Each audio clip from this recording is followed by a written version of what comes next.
out the sky onto my heart to cover up what I don't wanna show. I let you in deeper than I let anyone else before. Lining up with my broken pieces, took them all and made them yours. Didn't know what my heart be needing, skipping out, no I can't keep score. When I lose my breath, boy, you got me breathing. Oh, every little thing you do, every time you hold me, take me higher, higher. Every little thing you do, every time you hold me, take me higher, higher. Oh, you take me higher, you take me higher, baby, you take me higher, you take me higher, baby, you take me higher, you take me higher, baby, you take me higher, yeah, you take me higher, baby.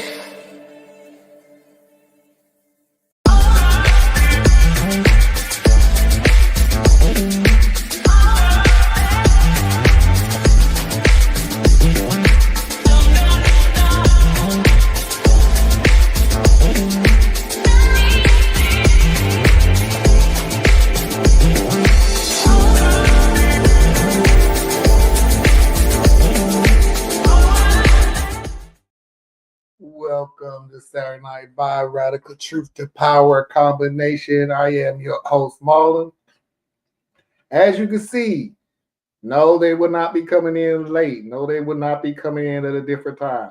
This is Solo Dolo. The good old days. It's just me and all of you, and we're going to have a good time. There's no issues. There's no problems. Just conflict of, other things that's going on. So it's just little old me.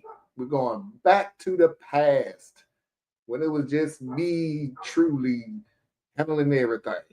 And it's cool. So we're going to take a look at a couple of Reddit stories. And the good part about being solo is I don't have to argue with Theas. Man, good and bad. Sometimes I like arguing with Theas. Gives a different perspective on things, but we're gonna go ahead and get into the videos. Ain't no use holding everybody up. If you're new to the show, I appreciate y'all coming on. Thank you for watching. If you haven't already, please hit that like button. It tells the YouTube algorithm that we are live. So there we are. Without further ado, let's get this party started.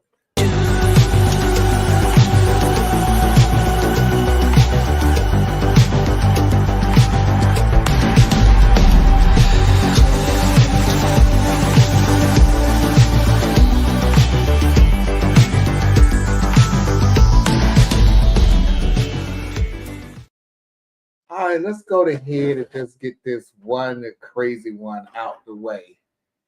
Maternity test. My friend Dan recently found out that he might be a father. I say might be because the girl he's been having an off-on relationship with, Kara, is pregnant, and he's not sure if he's the dad. She offered to get a paternity test once the baby is born, and doesn't expect any kind of support until they find out if the baby is his. He's on board with that, and he appreciates that she's not pushing him into fatherhood if the baby isn't his. The issue is that when he was talking to me about it, he also said that he wants to get a maternity test done to make sure the baby is hers. Wait, what? Kara is visibly pregnant. We know that she's pregnant because she did a maternity photo shoot and posted it on social media, so it's obvious that she's not faking being pregnant. We've both seen her in person too, and she is most definitely pregnant. However, Dan believes the baby might not be hers. I tried to explain to him that that's not how biology works, and unless she got an embryo implanted into her, then she's definitely the mother. She's a waitress who works for minimum wage plus tips, so I doubt she has the money to afford an embryo implantation. Plus, it's ridiculous to think that she'd do all that just to baby trap a guy who's unemployed and living with his parents at the age of 32. Plus, he's never donated sperm. He's genuinely convinced that the baby might not biologically be hers, despite not only me, his mom, and our other friends explaining that that's not how babies or pregnancies work. He's still insisting on a maternity test and told me that I was being ridiculous and that I'm the one who doesn't understand biology despite me studying to be an autopsy pathologist, which has required quite literally years of biology classes. I got fed up and called him a senseless idiot, and I told him to call me when he got his head screwed back on straight. Ever since then, he's been spamming my phone and has gotten a couple of our friends to spam me as well, telling me that I'm being insensitive and he's just stressed out about possibly being a dad. So, am I the butthole for calling my friend an idiot? Okay, I have two sides to this story. Number one, OP, you are kind of a butthole. And I'm going to tell you why. It's very small. I will give you a 0.5 or something like that. It's very small. Although you are right, I mean, you are correct on this. This is not something to argue about, especially at a time like this. This dude may be under a lot of pressure, and he may not be thinking straight. So, sometimes people say some silly things, and it's best just to go, okay, and just walk on. I mean, it just so you've had somebody who said something just so silly or out of pocket that it's just this is so crazy. I don't even want to argue with you about it because I don't even know where to start. So it was best for you to just let it go. It just wasn't that big a deal. I'm not saying you are not correct because you are. This is just not a hill to die on. And calling your friend an idiot and all that stuff, it was totally unnecessary. So that's one part of it. Here comes the second part of it. But your friend is an idiot. I mean, that's the dumbest thing I've ever heard in my life, to literally want to make sure that the baby belongs to the mother who's currently pregnant right now. As much as I say people say some silly things that you have to walk away from, I also want to point out people should just keep their silly comments or silly suggestions or silly thoughts or whatever to themselves. At the very least, don't say it out loud until you do some type of research. Also, as much as I did say that the guy is maybe scared or something like that, you have every right to me being a 30-something-year-old guy, unemployed, and still staying with his parents. Yeah, you should be kind of scared because you don't know what's really going to hit you in a couple of months, in a few months, I don't know. With the baby coming, the baby could possibly be his. You're gonna be in that baby's life at least for the next 18 years. And people, well, let me rephrase that. People always say for the next 18 years. That's BS. You in that child's life forever. Until the day one of y'all pass, leave this planet. You're in there forever. But at least 18 years. At the very least, you're in this mom's life for 18 years. That's at the least. Because y'all have to communicate with each other for the sake of the child. Your friend may be really, really nervous, really, really scared, and he should be. He should be all types of scared. So, if anything, you need to be talking to him about is, okay, dude, you need a game plan. You need to focus. You need to come up with how you go to handle this brand new child coming into this world that you are 50% responsible for. Instead of being concerned about maternity and paternity and everything else. Like I said, it was a stupid statement, but compared to what's coming, it wasn't that big of a deal. It's really not that important. You need to talk to him. I'm sorry, but OP, you need to talk to him and all your friends and everybody blowing up your phone and that's rude and that's this and that and that's yeah, it is. It was really rude for you. Lay off though. Cause now here's one of the things that I'm saying about you need to grow up is you also need to man up too. This was between you, and I'm talking about the soon to be father. It was between you and OP. That was it. You stop roping everybody else in to fight your battles. You can't do that anymore. You're gonna have to start growing up. You're in your 30s and you're still sitting there having people call him up and make him feel bad for what he said to me. And then, come on, man, grow up. Fight your own battles.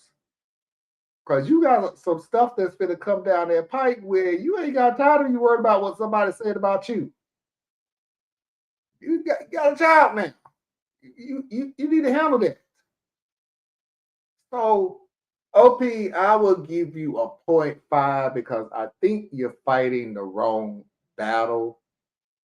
This is something that you could regroup from and put the important conversations up front compared to the right and wrong way about biology. It's just really, really not that important.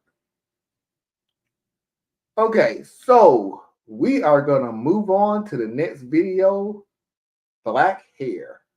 I'm a 30-year-old white woman with thick curly brown hair. I'm a 3C if you know what that means. I've always struggled with my hair, and I was adopted into a family of people with straight hair who couldn't care for my hair properly, leading to huge knots. And I would regularly get my hair massacred by scissors to make it short to be easier to deal with. When I went to university, I met my best friend, who's black, and she has a similar hair type to me. When she noticed me struggling with my hair, she helped me out. She showed me hair products from brands intended for black people that really helped with my hair quality. And she even took me to the salon that she went to that catered to black hair types. My hair has been amazing ever since then. They've been the only people to understand how to care for my hair and make it look nice. Well, onto the actual arguments. Me and some friends from work went out to dinner. We were talking about our hair, and I commented that I only go to a salon that specializes in black hair care. One of my coworkers, who's also white, commented that it was inappropriate for me as a white woman to take advantage of black products and services that should only be used by black people.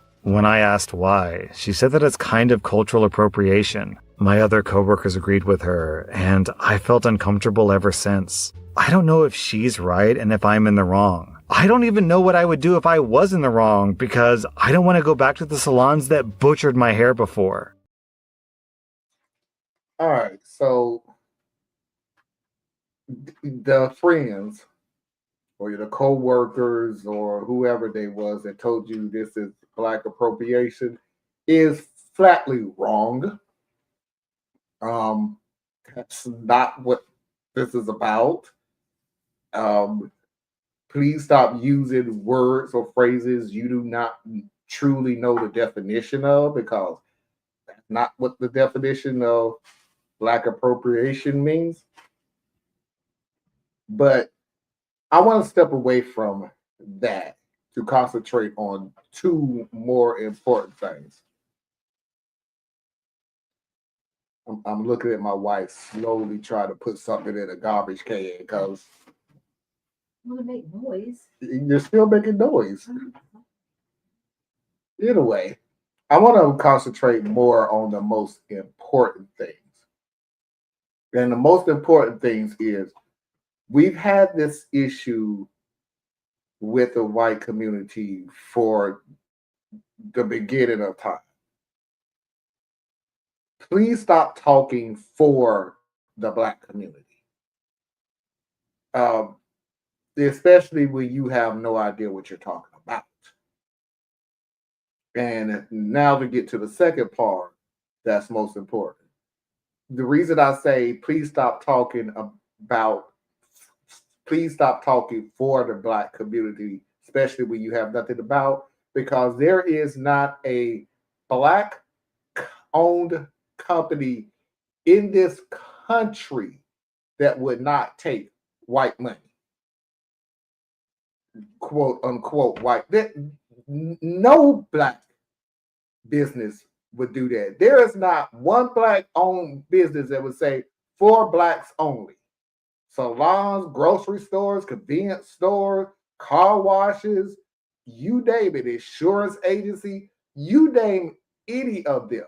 They are Black owned, but they are Black owned businesses. The word businesses is in the title too. That means they are in the business of making money. So for you to say, oh, well, you should not go to a Black salon and use their products and everything else. You should leave it to the Black community. Boy, that was a borderline racist comment right there.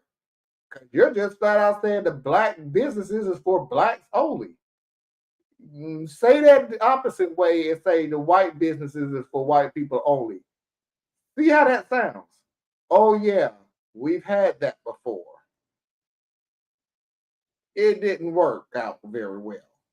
It was a terrible idea to have a white business for whites only.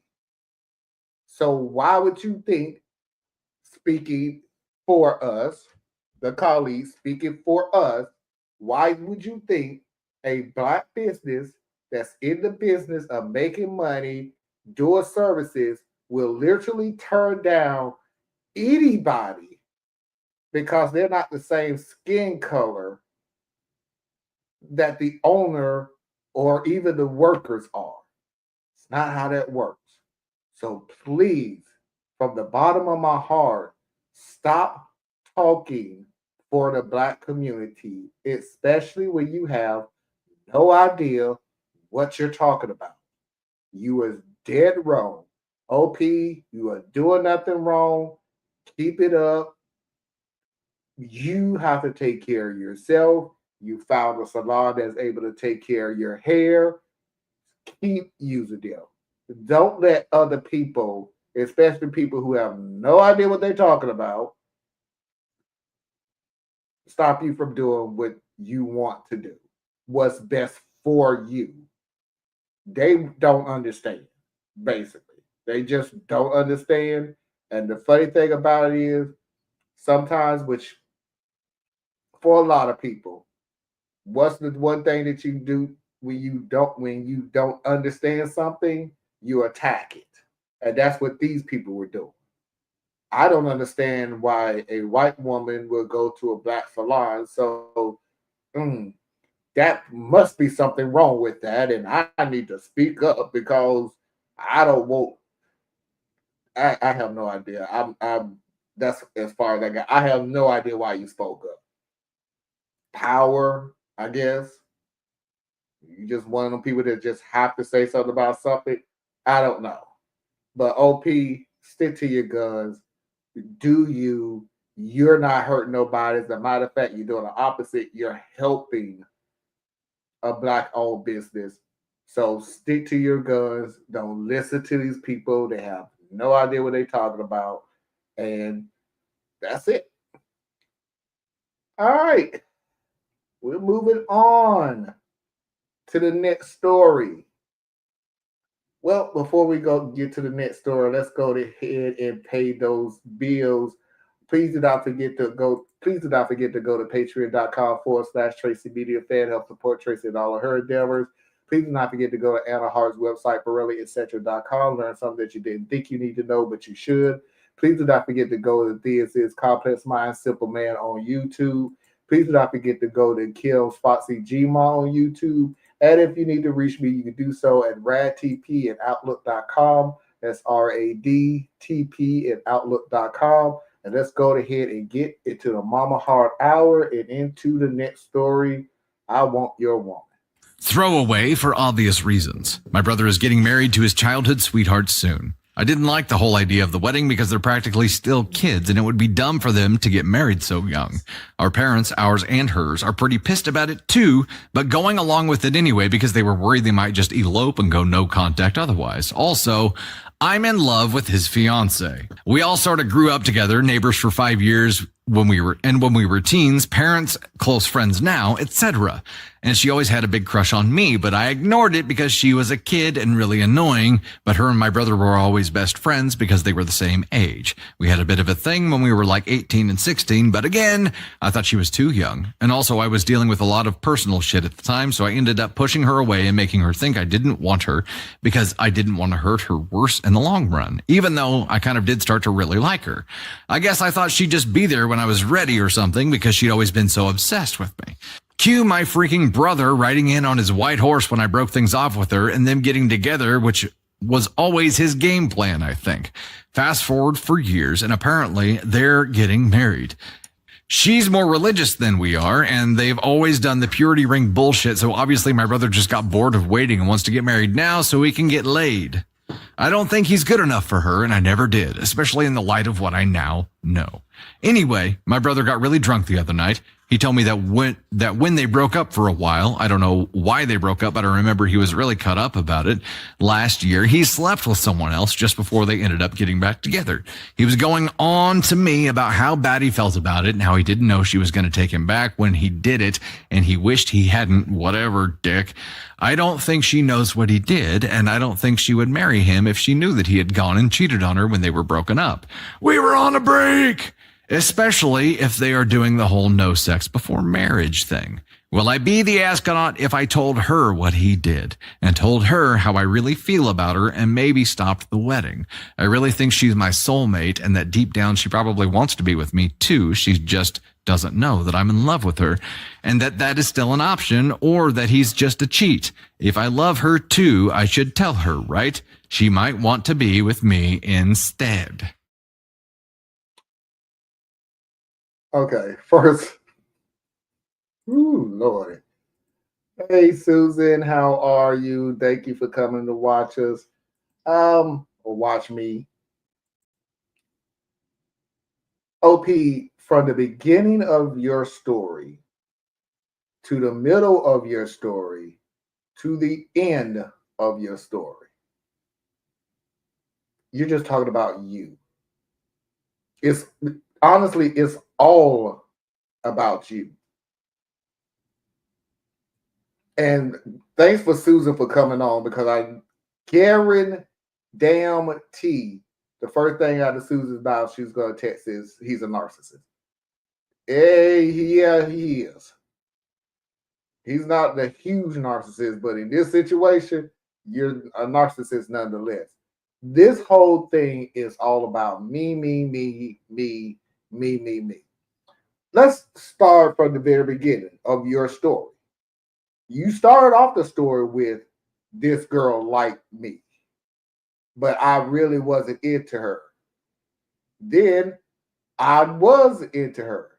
But because I had a lot of things going on, I broke up with her. Then my brother, who rode in on the white horse, because it couldn't possibly be that he was infatuated with the girl too. That's impossible. No, it had to be that he was just waiting in the wings, just waiting for you two to break up so he can ride in. It had nothing to do with he actually had feelings for her. No, that's impossible. Why? Because it's about you. And if you don't feel that way, there's possibly nobody else that should be feeling that way either. It's all about you. Now they're getting married. You start off the whole story with, I think they're too young to get married. Well, you know the funny thing about it is, nobody, especially your brother, would be asking your permission. Nobody will be doing this. Nobody should care about what your opinion is. That's why they didn't ask you. But it's about you, so you had to give your opinion. Now let's move on to the third part of the story. Or let's get to your question. We'll get to your question. Your question was, should somebody tell the girlfriend, the fiance, that her fiance, I wouldn't say cheated per se, because they were broken up. But if they had a understanding that there is no sex to be involved until they got married, and he did have sex and he didn't want to tell her, should somebody tell her? I believe so, because communication is very important. It's something that she needs to know about. But here's the deal, OP. Should the fiance know? Yes. Should you be the one telling the fiance? Hell no. Because you're telling her for all the wrong reasons. You're telling her, this is how immoral you are. A moral person would say, look, bruh, you need to tell her what's going on. Because this is something that's going to haunt you and your fiance for a very long time till you get it off your chest. So you need to just go ahead and bite the bullet. That whatever happens, happens. But you need to go ahead and tell her, and let's deal with it now instead of years down the road. Let her, do not take the decision out of your fiance's hands. That's what a moral person would say. You're not that person. You're immoral. Your whole reasoning for wanting to tell the fiance is so they can, in hopes of breaking up. Because you also said the part of, I want to tell her what my brother did and tell her how I feel, because maybe she don't know how I feel. Again, all about you. OP, you are an a-hole. You need to stay out of this. And by the way, I'm actually going to throw this out real quick. You don't want her. You do not want the girl anymore. You want her because she's taken now. I guarantee if she wasn't taken by your brother, by another guy, it doesn't matter. If she was taken by somebody else, you would want her. If she wasn't taken by anybody else, if she was single, you would have absolutely nothing to do with her. It isn't the fact that you have feelings for her. It's for the fact that she's something that you want that you can't get. And you're willing to blow up their relationship, not only their relationship, your brother and the brother and the girl. Not only are you willing to blow their relationship up, you're willing to blow up your relationship with your own brother. You are so low, you don't give a rat's ass about your brother or your family to the point where, hey, I will burn this house to the ground to get what I want. Am I the a-hole? If you have to ask, chances are you are. And in this case, you definitely are. So, yeah, stay out of it. And you're not going to listen, but stay out of it anyway. Go get somebody else. Move on with your life. And leave these people alone.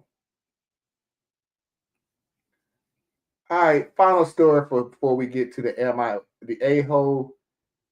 Vacation with family. My husband and I decided to bring our 2 kids to Disney World for 4 days, now that they're old enough to appreciate it. My husband and I are not in the best of shape, so we decided to invite his sister and her husband along with us, and we had 2 separate rooms. We assumed that we would spend our time in the parks together because, after all, it was a family vacation. The first day in the park, we all did a few attractions together. But then, when we went to bring the kids to meet some characters, my sister-in-law said that she and her husband had other things in the park they wanted to do, and they would meet back up with us. We didn't see them until dinner after we watched fireworks together and then went back to the hotel. The second day, when we went to Epcot, they stuck around with us until the afternoon, but then split up with us again to drink around the world. When we met up with them for dinner, they were clearly very tipsy in front of the kids. Very mature. When we got back to the hotel that night, I knocked on their door after the kids were asleep. I asked them if they were going to spend any time with the family on this vacation.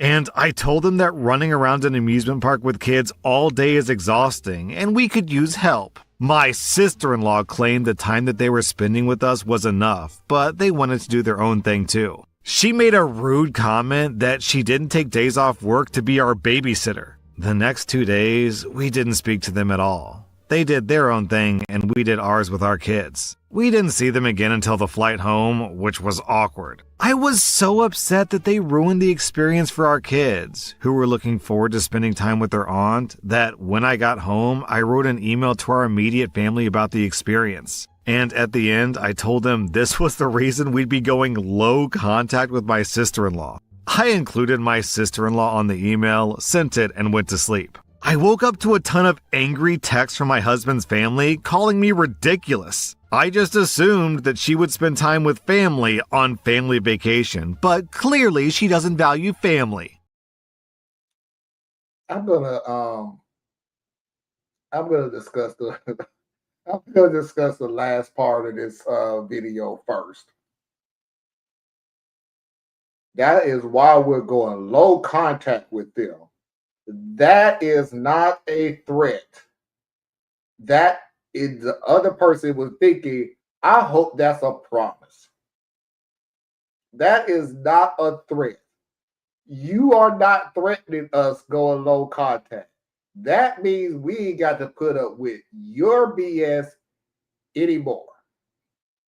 As a matter of fact, double down on it and say no contact. Why you got to go low? Oh, I know why you said low instead of no. You went low contact just in case it hit them the way you want your statement to hit them. Because OP, if it's not obvious from the way you wrote this, you did not want a family vacation with the family. You was already on a family vacation with your family. You invited these people by saying, hey, can you come on this vacation with us? Or at the very least, let's just be honest about the reason why you invited them. You invited them because you wanted a babysitter.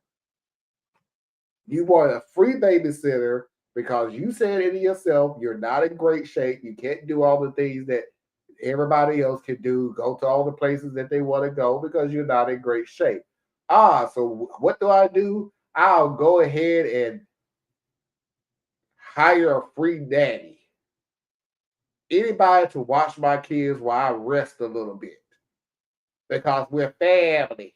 I love that all the toxic things that Reddit stories do always have something to do with being family.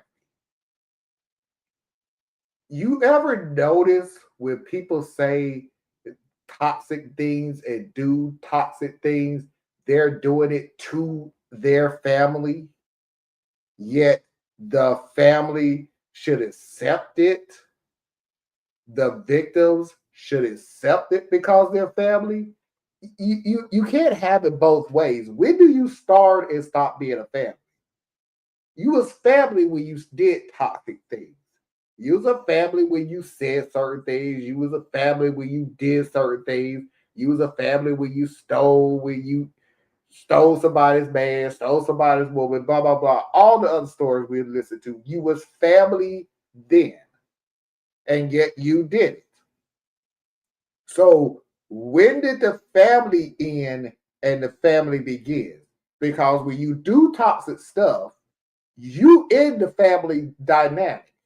You don't care. They're just person to you. I'm just going to do this toxic thing to you because I want to do this toxic thing to you. But, oh my God, when the shit hits the fan and you have to take accountability and responsibility for what you did, now we're family again. I don't want to take responsibility. Why? Because we're family. So getting back to this story, when you used your family as free babysitting, was they family then? Or was they free babysitting? And that's how you saw them.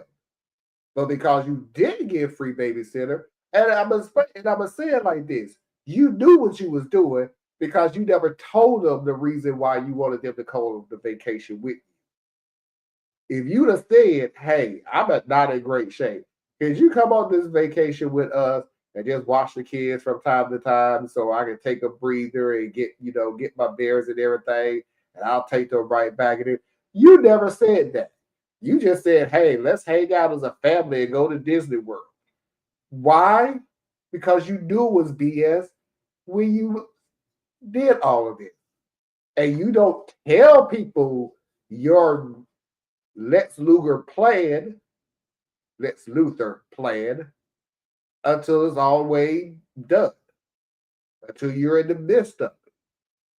I'm so glad that you were so stupid enough to go into the family group chat and type out your plan and have your whole family say, "That's the dumbest thing I've ever heard. That was stupid." No, they're not supposed to be there to babysit your kids. It's not you. And by the way, just a side note, don't use your kids to try to fight your battles. My kids were looking forward to spending time with their aunt. Your kids was at Disney World. They couldn't care less who was there with them. All they needed was one adult. You, the aunt, the uncle, the brother. We at Disney World. I don't care which one of y'all watches us, as long as we can have fun. So don't come with that BS about they were so looking forward to spending time with their aunt, and they went to bed every night just crying their eyes out. Their aunt don't love me. They would not care. They just want to have fun. OP, you are the a-hole. You should be blown up by the family. And I hope you do keep your word and go low contact and never have to deal with this family again for their sake, not yours. Am I the a-hole?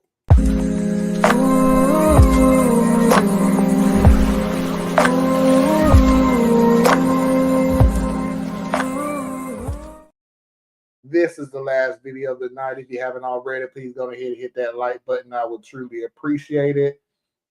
Carpet shoes.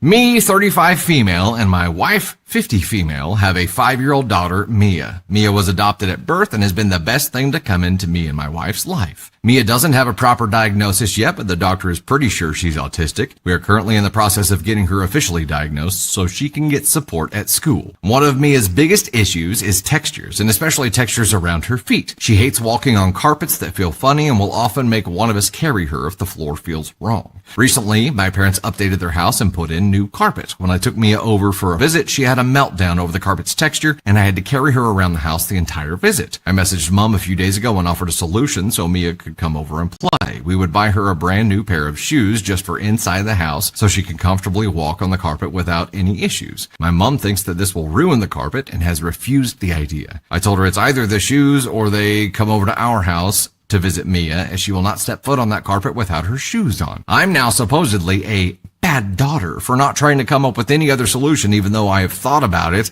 and this is genuinely the only thing I can think of. Mia can only wear one brand of shoe in one specific style, so slippers are out of the question. So let's go ahead and get to the main topic about this. This is going to be real short. OP, your mother do not care enough for your child, her grandchild, enough to make any adjustments in her life at all. Because what she's saying doesn't even make any sense. Let's be real. Anybody with common sense would go, okay, so these are the shoes she need to wear to walk around the house. I'll buy a pair, leave them in the closet. There's no way it can get dirty. And she would put them on when she comes over here. She could take them off when she leaves. That's the most easy solution possible. But that's not what your mom wants. Your mom wants you to control your daughter in a way that no matter how uncomfortable her daughter is, she's going to come over the house and act normal and everything is supposed to be hunky-dory and no problems. And that's not the reality that we live in. She neurodivergent. She walking on that carpet right now in her short period of time is miserable. It is just horrible. It is going through hell. It's the equivalent of taking a wool sweater and just putting it on your body. No shirt or anything in between. Just go get you a wool sweater and just put it on your body right now and see how that feels to you. There is not a person on this planet that's going to sit there and say that's warm and fuzzy. It's not. It won't be. It's scratchy, it's itchy, it's uncomfortable, and you know it and I know it. To this little girl, that's exactly what that carpet would feel like. But your mother, OP, couldn't care less about the comfort of that child. Because she's just not into your child like that. That's why I said this is short, sweet, to the point. We're not gonna go 3 shades down and look at. She doesn't care about your grandchild enough to make her comfortable. Whatever the reason is, she's adopted. You're a same-sex couple. Whatever whatever the reason, she's a girl. It doesn't matter. She doesn't like her enough to make any sacrifices. And instead of taking accountability or instead of putting your big girl pants on and saying, hey, you know what? I just ain't into her enough to care about her neurodivergency. So, nah, I'm okay. No, she's coming up and putting it on you to figure a way out, which she knows there isn't one. There is no other way. She doesn't even care enough to sit there and say, you know what, you're right. I'll come over your house from this point on. I'm just not comfortable with her putting shoes on. I'll come and visit. She don't want to do that. Why? She don't care enough about this child to do all that. She doesn't. So she won't. And she'll blame you to take the pressure off her because she doesn't want to look like the bad guy. Well, she is the bad guy. What the only way? But she's playing offense right now. So she in the future, when people say, why you couldn't do this? Well, she couldn't come up with an idea. Yes, she did come up with an idea. Well, she couldn't come up with another idea. There is no other idea. Oh, there's always another idea. Okay, then why don't you think of another idea? Well, I'm not the parent. Excuse out there, excuse out there, excuse out there, excuse. Let it be. It's hurtful. I get that. But for the here and the now, she is not into your daughter the way you would expect a grandparent should or would be. She's not. Will it change in the future? I hope so. I hope that it would, but I don't know how long that will take. I don't know what hell is going to have to go through before anything changes. I don't know. It's up in the air right now. but I do hope there is some changes. But that is it, folks. That is our show for tonight. Where's my video? Ladies and gentlemen, boys and girls, children of all ages, non-conforming individuals, and of course, I'm assuming you're LGBTQ. I appreciate everybody that came out to watch the show tonight. And until next time, we will see you when we see you. Peace.